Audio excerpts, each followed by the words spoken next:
Assalamualaikum warahmatullahi wabarakatuh. Waalaikumsalam warahmatullahi wabarakatuh. Waalaikumsalam.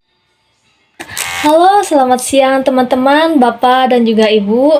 Jujur, hari ini saya sangat senang sekali. Kenapa? Karena banyak orang di luar sana yang menghabiskan waktu untuk hal yang lain-lain yang kurang bermanfaat gitu ya. Tetapi Bapak, Ibu dan juga adik-adik ingin gitu untuk hadir di acara kali ini. Apalagi kalau bukan acara Anak Cerdas Harapan Bangsa. Nah, untuk pertemuan hari ini saya akan membahas mengenai anak jalanan. Kenapa saya mengangkat tema ini? Karena tema ini tuh cukup menarik dan juga cukup prihatin jika dilihat dan sangat rawan terhadap anak-anak di usia yang masih belum cukup untuk mencari mencari penghasilan di jalanan. Padahal tidak dengan di jalanan teman-teman dapat melakukan kegiatan yang lebih menyenangkan. Oke, langsung saja. Untuk itu, perkenalkan saya Hananida Hanifah sebagai pekerja sosial. Selama 1 jam ke depan kita akan membahas mengenai anak cerdas harapan bangsa. Ya, sebelumnya terima kasih kepada Bapak, terima kasih kepada Ibu selaku orang tua dari adik AC dan juga adik BC ya. Dan Bapak selaku dari tokoh masyarakat di daerah sini ya, Pak. Oke, kita langsung saja. Di sini ada anak cerdas harapan bangsa. Anak cerdas harapan bangsa ini mengacu pada anak jalanan. Nah, sebelumnya ada yang tahu apa itu anak jalanan? Ya, Ade atau Bapak, Ibu? Iya, jadi untuk anak jalanan sendiri memiliki arti anak yang menghabiskan sebagian waktunya itu untuk melakukan kegiatan ekonomi di jalanan gitu, namun masih memiliki hubungan antar keluarganya. Ya, tadi merupakan pengertian dari anak jalanan ya. Selanjutnya kita masuk ke dalam jenis anak jalanan ya Bapak, Ibu, dan adik-adik. Untuk jenis anak jalanan itu ada 3. Yang pertama, children on the street, yang dimana itu memiliki arti sebagai anak yang mempunyai kegiatan ekonomi di jalan, namun masih memiliki hubungan yang kuat gitu dengan keluarga mereka atau dengan orang tua mereka gitu. Selanjutnya itu ada children of the street, yang dimana anak-anak yang berpartisipasi penuh dalam anak jalanan di sini tuh baik secara sosial maupun ekonomi gitu. Nah, namun beberapa di antara mereka masih mempunyai hubungan dengan orang tuanya, tetapi frekuensi pertemuan mereka tidak menentu gitu, Bapak, Ibu, dan juga adik-adik. Dan yang terakhir itu ada children of families of the street. Nah, untuk yang ketiga ini, anak-anak berasal dari keluarga yang hidup di jalan gitu. Jadi memang sudah turun-temurun anak keluarga ini hidup di jalan gitu, sehingga turun-temurunlah sifat itu kepada anaknya. Nah, tetapi walaupun anak-anak ini mempunyai hubungan keluarga yang cukup kuat, tetapi mereka itu hidupnya terombang-ambing gitu dari satu tempat ke tempat yang lain, sehingga risikonya cukup fatal. Ya, selanjutnya ada mengenai ciri khas yang dimiliki oleh anak jalanan. Nah, ciri khas yang dimiliki oleh anak jalanan yang pertama itu ada mudah tersinggung perasaannya. Selanjutnya ada mudah putus asa dan cepat murung. Nekat tanpa dapat dipengaruhi secara mudah oleh orang lain. Terus berbeda dengan anak-anak seusia mereka gitu. Terus tidak mau bertatap muka ataupun berkomunikasi dengan orang yang baru dia kenal.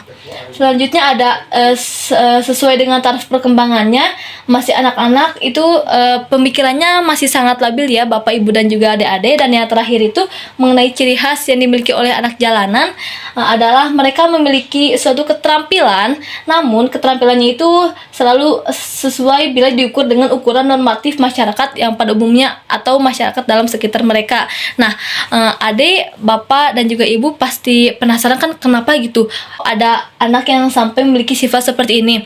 Untuk pengetahuan saja, Bapak, Ibu, dan juga adik-adik, kehidupan di jalanan itu sangatlah keras. Dapat dilihat ya video ini, saya sudah menyediakan sebuah video bagaimana kerasnya kehidupan di jalan. Para pengemis cilik ini digelandang petugas Satpol PP ke kantor Dinas Sosial Kota Sukabumi.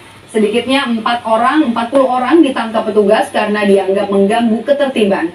Petugas kemudian melakukan pembinaan terhadap para pengamen jalanan dan pengemis ini sebelum dipulangkan ke rumah mereka. Ih, ditangkap anak-anak jalanan. Sejumlah pengamen jalanan diketahui berasal dari Bandung dan sudah 2 minggu berada di kota Sukabumi untuk mengamen. Petugas juga akan mengirim sejumlah pengemis ke pusat rehabilitasi Kementerian Sosial jika masih turun ke jalan. Ya. Dapat dilihat Bapak, Ibu dan juga adik-adik ya. Untuk kehidupan jalan memanglah sangat keras gitu ya. Sehingga anak-anak usia 5 sampai 12 tahun itu masih belum cukup usia gitu untuk mencari uang dengan cara mengamen, menjadi badut, jadi badut, atau membawa adiknya gitu, yang adiknya tuh tertidur, entah diberi obat atau apapun itu sangatlah kurang baik ya. Itu sangat mengganggu perkembangan otak anak ya, Bapak, Ibu dan juga adik-adik. Di sini adik emang suka bermain seperti ini ya di jalanan. Coba, aku di jalan suka minta-minta uang, jadi badut, jadi topeng, ngamen, nyanyi.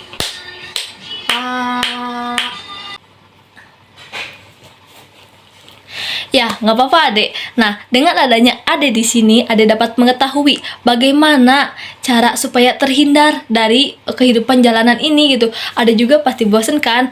Adek pengen bersekolah atau ingin belajar seperti teman lainnya nggak? Pengen sekolah juga. Pengen sekolah. Pastinya pengen kan ya. Begitupun ibu ya, ibu ya.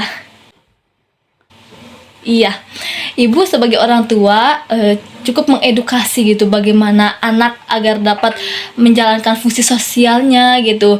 Yang dimana anak tuh kan harusnya bermain, belajar ya Bu ya. Jadi ibu cukup mengarahkan dan juga ibu juga berusaha agar dapat menjadi ibu rumah tangga yang baik, atau ibu bekerja dan mencari pundi-pundi rupiah untuk menghidupi keluarga mungkin ya ibu. Ya, selanjutnya di sini ada faktor penyebab nih. Pasti ada penyebabnya kan, mengapa anak bisa turun ke jalanan gitu. Nah, untuk faktor penyebab ini sendiri, yang pertama itu karena ada kekerasan dalam keluarga. Anak yang merasa tidak nyaman dalam keluarga, aduh, keluargaku kurang harmonis. Anak yang tidak ingin mendengarkan keributan di dalam rumahnya itu akan membuat anak terdorong untuk keluar di zona nyaman gitu. Selanjutnya, dorongan dari keluarga. Nah, sesuai poin tadi yang ketiga dalam jenis anak jalanan, untuk dorongan keluarga ini tuh karena faktor turun-temurun. Jadi dari keluarganya sendiri yang menyuruh anak tersebut untuk turun ke jalanan ya. Selanjutnya ada ingin bebas. Nah, berhubungan dengan poin pertama, anak memerlukan kebebasan, yang dimana anak ini ingin mengekspresikan dirinya dan juga ingin mengetahui dunia, mengetahui jati dirinya itu seperti apa. Dan yang selanjutnya itu ada ingin memiliki uang sendiri. Mungkin karena faktor ekonomi ya Bapak, Ibu, adik-adik jadi ingin memiliki uang sendiri ya. Buat apa deh uangnya? Buat jajan ya? Buat jajan permen atau jajan apa? Bisa jajan kue ya, yang pastinya makanannya itu yang bergizi ya deh ya. Nah, selanjutnya yang terakhir itu faktor penyebabnya itu ada karena pengaruh teman. Nah, mohon ya untuk Bapak, Ibu, mohon perhatiannya kepada anak-anak, karena terkadang faktor pengaruh teman itu sangat berpengaruh gitu, karena mereka diajak gitu, mereka diiming-imingi, mereka jadi mau untuk turun ke jalanan untuk mencari uang gitu. Nah, mohon perhatiannya kepada ibu selaku orang tua dari adik ya, untuk memperhatikan anaknya jangan turun ke jalanan terlebih dahulu gitu. Sebaiknya adik ini belajar ya deh ya. Selanjutnya ada indikator penerapan. Nah, adik-adik di sini pasti pengen berubah kan ya dia? Adik pengen berubah nggak dek? Biar gak di jalanan lagi gimana? Mau kan? Iya, pasti mau ya tentunya. Nah, untuk adik-adik, Bapak selaku tokoh masyarakat atau Ibu selaku orang tua dari adik ini dapat menerapkan nih. Ada perbanyak membaca buku, karena membaca buku itu menyenangkan. Dek, kakak ini punya buku banyak. Di sini bukunya sangat menyenangkan, Dek. Di sini ada gambar-gambarnya, Adek pasti tertarik. Coba Ibu mengedukasinya dengan cara memberikan buku yang penuh gambar, karena pada dasarnya anak itu dapat menyerap isi buku itu melalui gambar, Ibu. karena anak-anak itu lebih menyukai gambar dibanding tulisan gitu ya Bu. Indikator kedua itu berani mengungkapkan pendapat itu keren. Adik-adik, kalau misalkan kalian punya ide, kreativitas, ayo ungkapkan saja. Kalau kalian menemukan sebuah kebenaran, ungkapkan saja. Karena jika kalian berani, kalian itu hebat, kalian itu keren ya. Jadi kalau ada apa-apa, langsung saja ungkapkan. Dan yang ketiga ada tinggalkan kebiasaan lama yang buruk. Untuk melakukan sebuah perubahan, tentunya harus ada suatu pengorbanan. Maka dari itu tinggalkan kebiasaan buruk yang lama itu ya. Selanjutnya ada lakukan hobi yang disukai. Adik-adik pasti punya hobi kan ya? Ibu kalau boleh tahu, anak ibu memiliki hobi apa coba? Apa ya? Kurang tahu juga. Bu, hobi anak saya nggak tahu. Nah, itu Bu. Karena kurang dekatnya anak dengan orang tua, sehingga untuk hobi pun ibu tidak mengetahui kan ya Bu ya?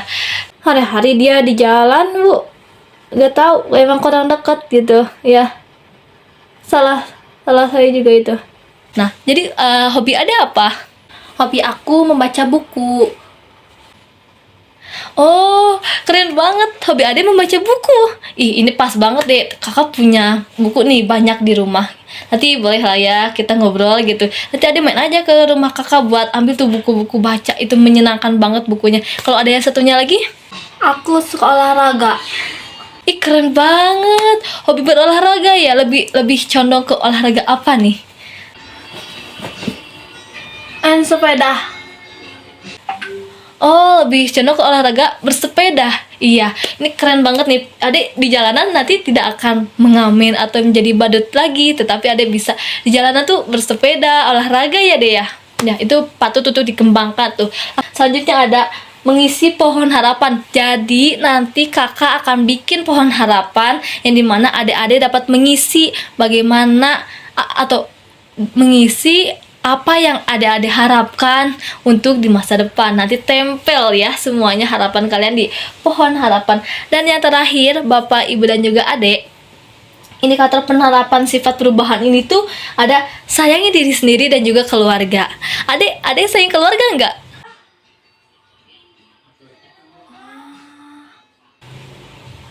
Pastinya sayang kan? Nah, ibu, begitupun ibu pasti sayang anak kan? Ya, anak saya. Iya, tentunya Bu harus sayang banget sama anak gitu kan. Dan selanjutnya ada mengenai kegiatan di luar jalanan. Nah, di sini saya memiliki sebuah kegiatan untuk adik-adik nih, tentunya sangat menyenangkan. Di sini ada 4 kegiatan deh. Yang pertama itu ada Sunmolen. Nah, tentu menarik gak sih namanya? Apa coba Sunmolen? Ada yang tahu? Ya.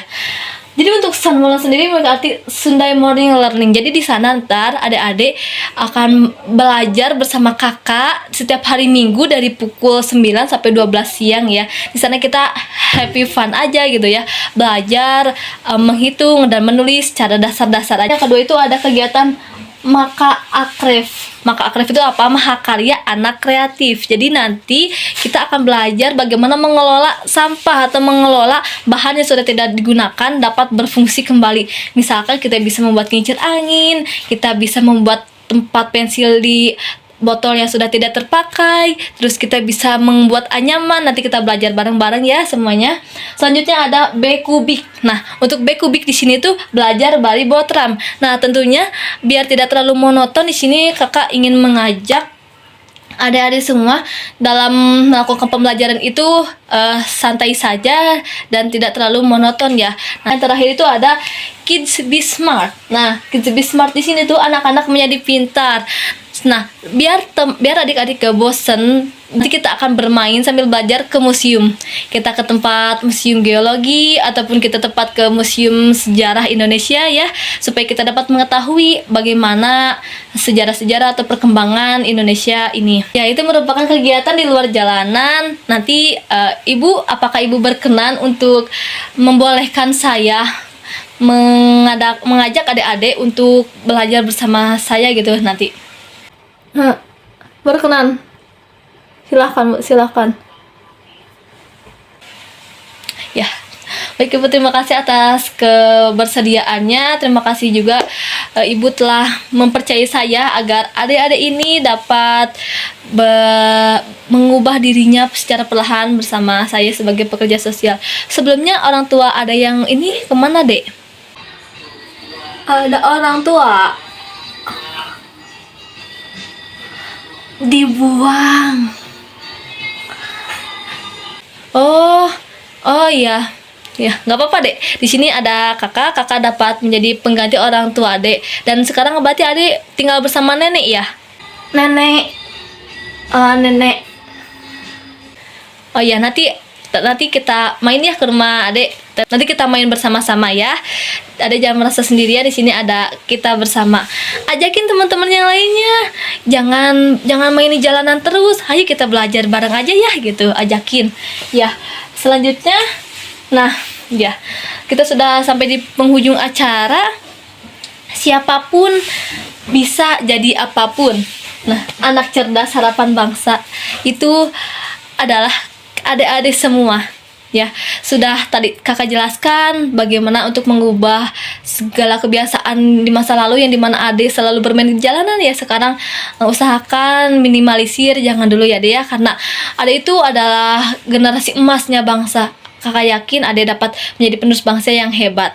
Terima kasih kepada Ibu atas berkenannya hadir dalam pertemuan kali ini. Terima kasih kembali ya Bu. Makasih kembali Bu. Dan juga Bapak selaku tokoh masyarakat yang sudah mau menghadiri di pertemuan kali ini. Terima kasih kembali Ibu. Ya, ini merupakan kontak person saya. Jika ada yang perlu ditanyakan atau perlu dikonsultasikan, boleh hubungi saya langsung. Di sini ada web, ada email, nomor WA, dan juga ini ada alamat saya. Ya, sekian dari saya. Terima kasih atas perhatiannya. Adik, makasih banyak ya udah mau hadir ke sini. Makasih kembali juga, Kak.